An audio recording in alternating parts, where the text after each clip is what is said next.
Je suis prête. Ah, attendez. Voilà, je viens de manger et donc de me brosser les dents. Et comme après tout brossage de dents, il m'est nécessaire de me tartiner la bouche de labello parce que sinon je me sens sèche comme un pruneau. Bref, du coup, aujourd'hui... Ah oui, attendez. Non, parce que tant qu'à faire, vu que je vais parler longtemps, autant être hydraté correctement. On m'a souvent demandé, et je vous jure que c'est vrai, que c'est pas le petit truc des youtubeurs, etc. pour aborder des sujets. Non, non, on m'a réellement posé la question plusieurs fois. Comment j'ai fait pour avoir mon déclic, enfin qu'est-ce qui a provoqué plutôt mon déclic, ma prise de conscience pour me dire que voilà, maintenant il était temps que je guérisse en fait des troubles du comportement alimentaire. Pour rappeler pour les personnes qui se demandent qui je suis, d'où je sors, qui ne me connaissent ni d'Adam ni d'Ève, moi c'est Florine et j'ai passé 13 années dans les troubles du comportement alimentaire, 13 années à souffrir finalement de boulimie vomitive. Et bien évidemment, durant ces années, je ne suis pas restée dans le déni. J'étais consciente de ce qui m'arrivait, j'étais consciente qu'il était temps de guérir et j'ai essayé des choses pour guérir. J'ai mis en place des choses pour guérir mais qui n'ont pas fonctionné. Du coup, je ne sais pas tellement si déclic c'est le mot.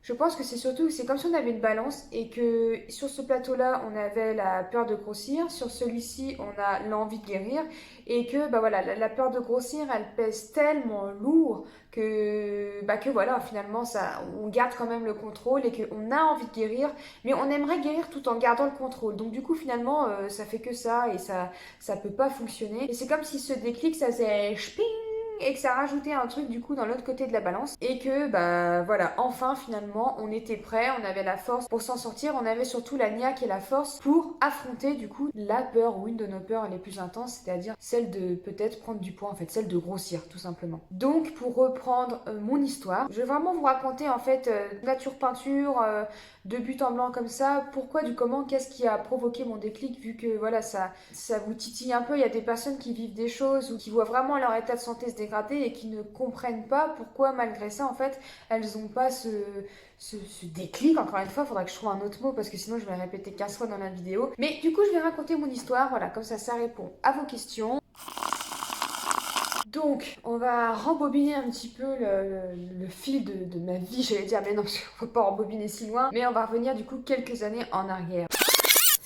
Mon déclic s'est fait en deux phases, en deux temps, on va dire. Il y a eu deux propulseurs, deux choses qui m'ont envoyé dans la guérison, qui m'ont fait avancer sur ce chemin de guérison. Le premier facteur, c'est tout simplement, c'était en avril 2019, du coup, après une énième crise de boulimie, en fait, où je me suis retrouvée voilà, dans ma salle de bain, à côté de mes toilettes, assise par terre, à pleurer, avoir le cœur qui palpite, complètement mal, déshydratée, pas bien, en état psychologique et physique, ça n'allait pas. Et en fait, je me suis dit, comme souvent après les crises, ok, il faut vraiment que tu trouves une solution, il faut que tu guérisses parce que ça ne peut plus durer. En plus, il faut savoir que ça faisait à peu près 5 mois que j'avais arrêté ma pilule. Alors je l'avais arrêtée tout simplement parce qu'en fait je ne voulais plus avoir de prise de médicaments, enfin voilà. Je n'en voulais plus et je voulais fonctionner autrement. Donc j'avais arrêté ma pilule et donc 5 mois après, je n'avais toujours pas de règles. 5-6 mois après, j'étais toujours pas réglée. Au début, je m'étais dit, bon ok, c'est normal, voilà, j'ai vu que post-pilule, forcément ça met un petit temps, les cycles mettent un temps à revenir. Mais dans un coin de ma tête,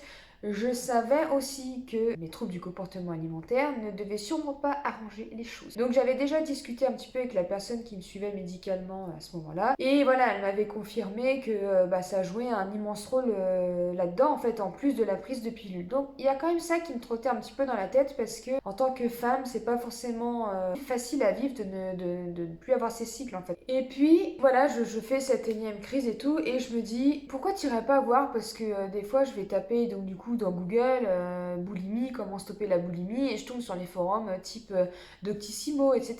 Et j'arrivais pas à me reconnaître en fait. Rien du coup qui me rassurait. J'avais l'impression que qu'il y avait aucune solution tout simplement. Pour moi, c'était j'étais un cas désespéré qui allait jamais pouvoir m'en sortir. Donc là, par contre, je me suis dit tiens, pourquoi tu taperais pas à la même chose, mais plutôt que de relire les mêmes forums toujours après chaque crise, va taper sur YouTube. À ce moment-là, j'étais pas consommatrice du tout de YouTube en plus, donc l'idée ne m'était jamais venue à l'esprit. Donc voilà que je tape dans YouTube un truc du genre comment guérir de la boulimie.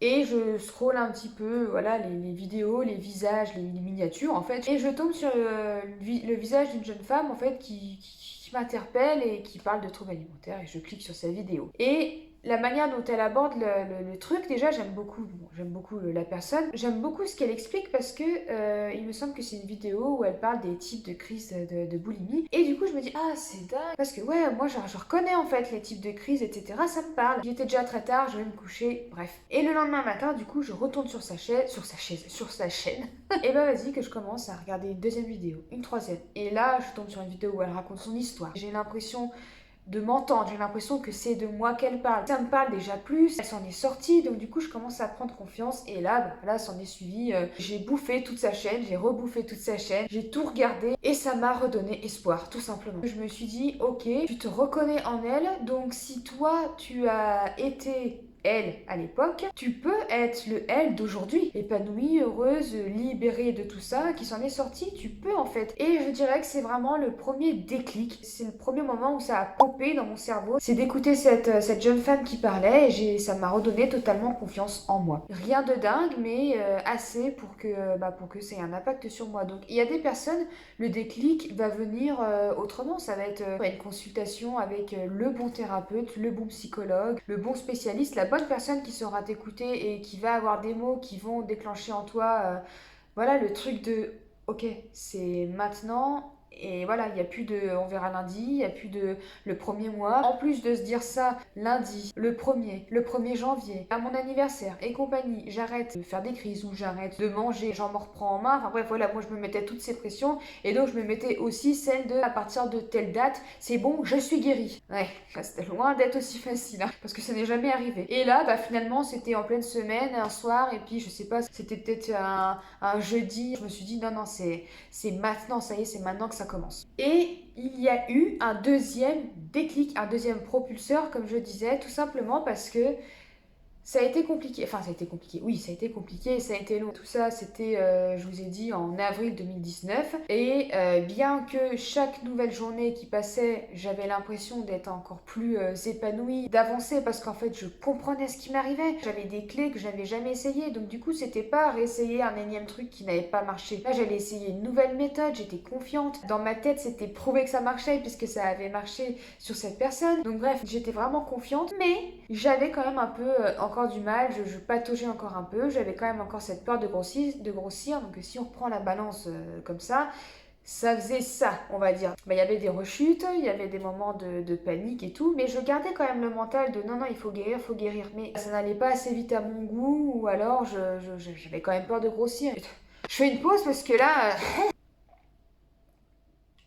Une fois que vous m'avez lancé, vous ne m'arrêtez plus. Hein. Donc, ce qui a fait que moi, j'ai finalement décidé de plonger d'un coup et d'arrêter d'avancer, de reculer, c'est le deuxième déclic. Ce deuxième déclic, j'en ai parlé à personne de ça sur le moment. Enfin, maintenant, voilà, il y a des personnes qui sont au courant, de plus en plus qui le sont parce que bon, mon regard là-dessus a aussi changé, donc forcément, c'est plus facile maintenant pour moi d'en parler. Mais à l'époque, je l'assumais pas pleinement, mais donc du coup, je gardais tout ça pour moi. Seule ma soeur et puis mon chéri étaient au courant, quoi. Été 2019, donc du coup, j'avais déjà entamé, on va dire, mon petit chemin de guérison. Été 2019, avec mon chéri, on se dit que peut-être l'idée d'avoir un bébé à nous ne serait, enfin oui, à nous, ne serait pas une mauvaise idée, que ça serait une bonne nouvelle d'accueillir un bébé au sein de notre couple. Voilà que je pars du coup avec cette nouvelle idée en tête d'avoir un enfant. Donc je retourne voir la personne qui me suivait à l'époque et je lui dis, parce que oui, on était au mois de juin, j'avais arrêté la pilule depuis décembre 2018 et je n'avais toujours pas mes règles. Donc j'étais bien consciente que, ok, pilule encore une fois qui joue, mais aussi le fait de continuer d'avoir des crises et être encore un petit peu dans le contrôle ne devait pas aider. Donc s'ensuit, voilà, pas mal de rendez-vous avec des spécialistes, etc. sur le sujet, voilà, pour je vais y arriver, d'avoir un enfant. Et tous me disent, parce que voilà, je voulais tellement mettre toutes les chances de mon côté que à tous, même si j'étais morte de honte, je leur disais j'ai souffert de troubles alimentaires. Sauf que je n'osais pas dire que j'étais encore à moitié dedans, je disais que c'était passé, mais fraîchement passé, quoi. Tous m'ont dit que effectivement que ça avait un fort impact sur mes règles. Si je venais d'être guérie, mon corps avait besoin d'un bon moment pour se reposer, etc., etc. Là, ça en est devenu en fait tout simplement une obsession en fait d'avoir un enfant. ça devenait une obsession et c'est ce qui a été du coup finalement mon deuxième déclic. Parce que je me suis dit, ok, là je veux à tout prix avoir un bébé, il faut à tout prix que je retrouve ces règles et donc pour ça il faut à tout prix que je guérisse. Parce que les médecins en plus m'ont tous dit que mon corps avait besoin de repos post-guérison, mais moi j'ai menti en gros, je suis toujours un peu dedans. Là j'ai encore du chemin à faire. J'ai demandé de l'aide, j'ai entrepris d'autres démarches parce que je voyais bien que toute seule c'était compliqué. Il y a des personnes qui vont réussir finalement à s'en sortir seules, enfin juste avec de l'écoute ou du soutien, mais qui vont réussir. Il y en a d'autres, ça va être avec des thérapies. Il y en a, ça va être avec des accompagnements comme moi. Voilà, ça dépend quoi. Mais en tout cas, c'était ma deuxième prise de conscience que ok, c'était pas grave, même si je prenais du poids, je voulais tellement ce bébé que voilà. Aujourd'hui, mon regard, il a totalement changé sur tout ça. J'ai appris à me connaître et j'apprends encore à me connaître et également à m'aimer, etc., à me libérer de certaines peurs, de certaines blessures et compagnie. Mon regard a totalement changé sur la maternité et ça n'est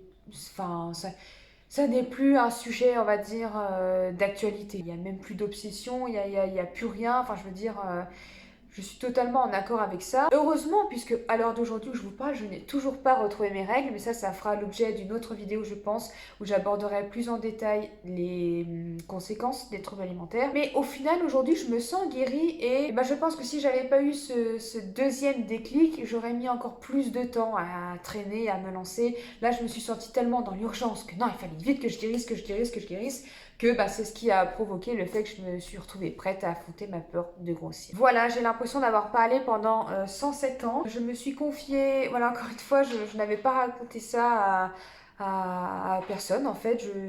Très peu de mes amis, enfin je crois qu'il n'y a qu'une seule amie en fait qui est au courant parce que voilà, on avait parlé de maternité et elle l'a su seulement l'an dernier. J'ai mis du temps à en parler à mes parents de ce désir de grossesse et également cette aménorrhée que je n'assumais pas et que ça ne fait pas si longtemps que je l'assume et que je suis pareil encore une fois en accord avec ça et que je sais que ça va revenir. Mais voilà du coup pour mes petits déclics, pour ce qui a fait basculer la balance de l'autre côté. Pour vous, ça pourra être un événement comme ça où vous vous dites, non, j'ai envie de guérir parce que je me rends compte de ci, de ça. Ça peut être aussi parce que, voilà, vous avez des conséquences qui sont trop fortes, des conséquences physiques ou autres qui vous font peur et où là, d'un seul coup, vous prenez conscience que non, il est temps, en fait, de faire quelque chose. Dans tous les cas, si je devais conclure, en fait, sur cette vidéo et sur ce déclic, c'est de ne pas vous mettre de pression. De pas chercher à tout prix à avoir ce déclic. Ce mot va me sortir par les trous de nez à force.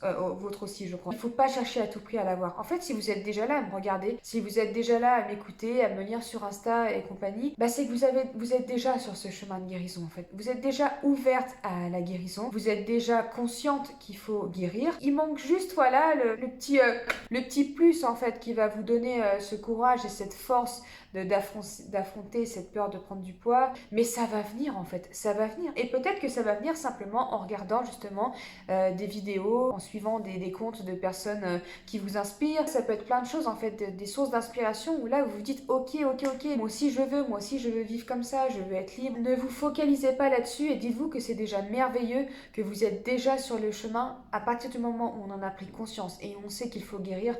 C'est déjà avoir mis le pied sur le chemin, voilà. Et rien n'empêche de mettre déjà toutes les chances en fait de votre côté. N'attendez pas non plus d'avoir un déclic, N'attendez pas non plus d'avoir cette prise de conscience pour mettre en application par exemple les conseils que je peux vous donner. Ne vous dites pas ok on s'en fout, on continue de se peser tous les matins. Si on fait des crises, c'est pas grave, de s'insulter, de s'apitoyer sur son sort. On continue la même chose en fait. Puis ma foi, on verra les exercices à Florine, on verra ça quand on aura son déclic. Pas du tout en fait. Non, mettez déjà en pratique tout ça. Tous les conseils, tous les tips que je peux vous donner parce qu'ils sont vraiment utiles. Peut-être que voilà, un jour il y aura une raison, quelque chose qui fait que ça va vous propulser en avant, ça va vous faire avancer encore plus vite sur le chemin, je ne sais pas.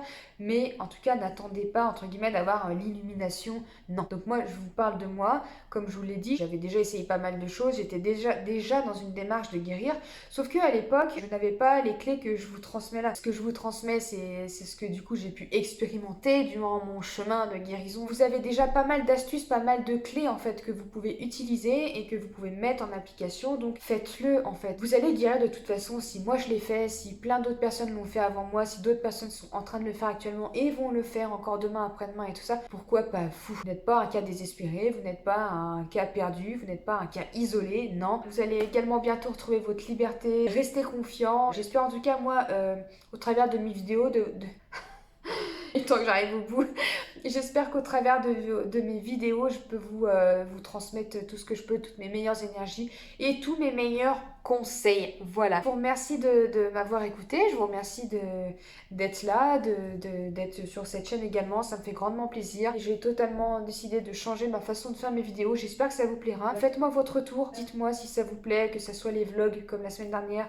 ou que ça soit comme là du fast cam mais beaucoup plus à l'arrache que je le faisais avant. Faites-moi votre retour, que je sache voilà, si ça vous plaît, si vous aimez. Sur ce, je pense que je vais aller me faire un petit thé. Je ne sais pas pourquoi je m'approche comme ça, peut-être parce que c'est la fin. Je vous souhaite une belle journée, une belle soirée. Je ne sais pas où vous en êtes quand vous regardez cette vidéo. Je vous dis à la prochaine, à la semaine prochaine d'ailleurs. Et puis voilà, bye bye. Eh ben dis donc.